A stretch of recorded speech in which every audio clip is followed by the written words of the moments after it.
ನಮಸ್ಕಾರ. Welcome back to Raj ನದಿನಿ Kannada vlogs. ಇವತ್ತು ಬೆಂಡೆ ಕುರ್ಕುರೆ ಮಾಡ್ತಾ ಇದ್ದೀನಿ. ಯಾವ ರೀತಿ ಮಾಡ್ತೀನಿ ಅಂತ ತೋರಿಸ್ತೀನಿ. ಬೆಂಡೆಕಾಯಿನ ಈ ರೀತಿ ಕಟ್ ಮಾಡಿ ಇಟ್ಕೊಂಡಿದ್ದೀನಿ. ಒಳಗಿರೋ ಬೀಜ ಎಲ್ಲ ತೆಗೆದಿದ್ದೀನಿ.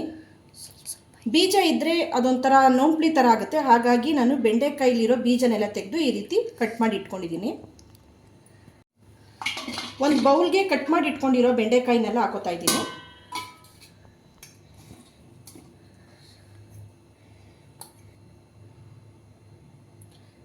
ಕಡಲೆ ಹಿಟ್ಟು ಹಾಕೋತಾ ಇದ್ದೀನಿ. ನೋಡಿಕೊಂಡು ಕಡಲೆ ಹಿಟ್ಟನ್ನು ಹಾಕೋಬೇಕು.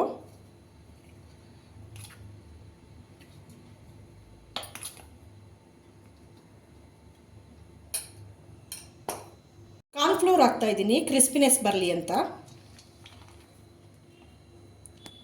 ಸ್ವಲ್ಪ ಅರಿಶಿನ,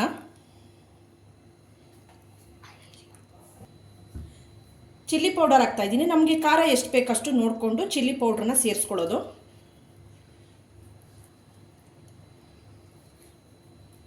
ಆಮ್ಚೂರ್ ಪೌಡ್ರ್ ಹಾಕೋತಾ ಇದ್ದೀನಿ. ಸ್ವಲ್ಪ ಡ್ರೈ ಮ್ಯಾಂಗೋ ಒಂದು ಅರ್ಧ ಸ್ಪೂನಷ್ಟು,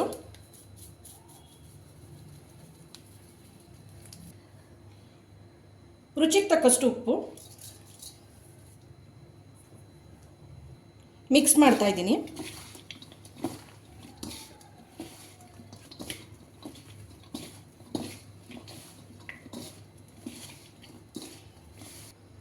ಸ್ವಲ್ಪ ನೀರು ಹಾಕ್ಕೊಂಡು ಕಲಿಸ್ಕೋಬೇಕು.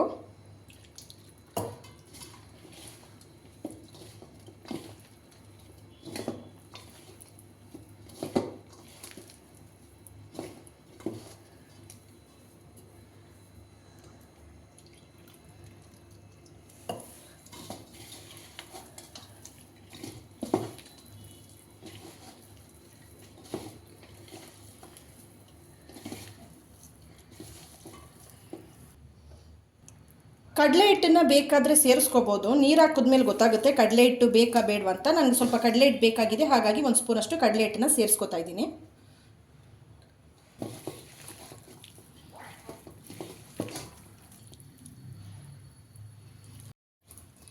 ಈ ರೀತಿ ಕಲಸಿ ಇಟ್ಕೊಂಡಿದ್ದೀನಿ. ಎಣ್ಣೆ ಕಾದಿದೆಯಾ ಅಂತ ಚೆಕ್ ಮಾಡೋಣ. ಒಂದಾಕಿ ಈ ರೀತಿ ಚೆನ್ನಾಗಿ ನೊರೆ ನೊರೆ ಬರಬೇಕು. ಎಣ್ಣೆ ಚೆನ್ನಾಗಿ ಕಾದಿದೆ.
ಬಿಸಿ ಬಿಸಿಯಾದ ಬೆಂಡೆ ಕುರ್ಕುರೆ ರೆಡಿ ಆಯಿತು.